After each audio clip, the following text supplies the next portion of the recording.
Hoe gemaak wanneer 'n seun vir sy pa sê, pa, ek dink dit is nou tyd vir my om myself aan te sluit by jou stoetboerdery. Nou vandag gesels ek met Dr. Hendrik Meyer, veearts en beefmaster stoetboer van Renoster Vallei Beefmasters oor hoe hierdie integrasie werk tussen hom, sy seun Skabord wat ook 'n veearts is en sy skoonseun Theo Uys wat 'n ouditeur is en hoe hierdie drie manne saamwerk om hierdie boerdery saam vlot te laat verloop. Gee ons 'n bietjie die agtergrond, hoe het dit alles gebeur? Ja, hulle het oorspronklik beeste met 'n RLR brand gehad en op 'n stadium vir my gesê, pa, ons wil ons eie kudde registreer, ons het ekstra grond op radium en ons het dalk 'n ander teelvisie en ons het besluit dat hulle beeste wat by my geloop het daai tyd radium toe sal vat en daar op hulle eie begin.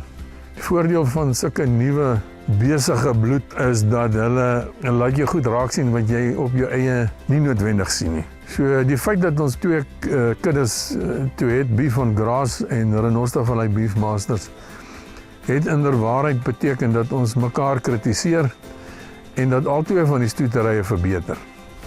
Klink my ongelooflik, dis 'n hele familiebesigheid wat julle omtrent hier so by mekaar het. Wat is van die lesse wat jy dink julle so by mekaar oor die jare al saam geleer het? Ek dink ons het op 'n stadium koppe gestamp oor die grootte van die diere. In vandag se beeswêreld soek 'n teeler of 'n kommersiële boer, kyk hulle na die minimumraambeeste en daar was 'n verskil by ons daaroor.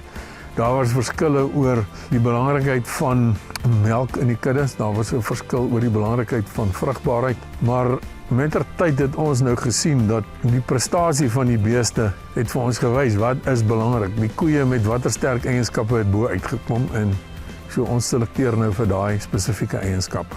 Hendrik, natuurlik, al hierdie beplanning, al hierdie seleksie en om seker te maak dat jy topgehalte diere het, vind sy kulminasie op die einde van die dag in jou produksieveiling. Vertel 'n bietjie vir ons, wanneer is julle produksieveiling? Wat kan ons alles daar tydens verwag? Ja, die produksieveiling is die 13de September 11:00 die oggend by Vleisentraal in Warmbad, Vleisentraal se veemark. Ons bied 40 stoetbulle aan, 40 dragtige stoetverse en 80 dragtige kommersiële verse.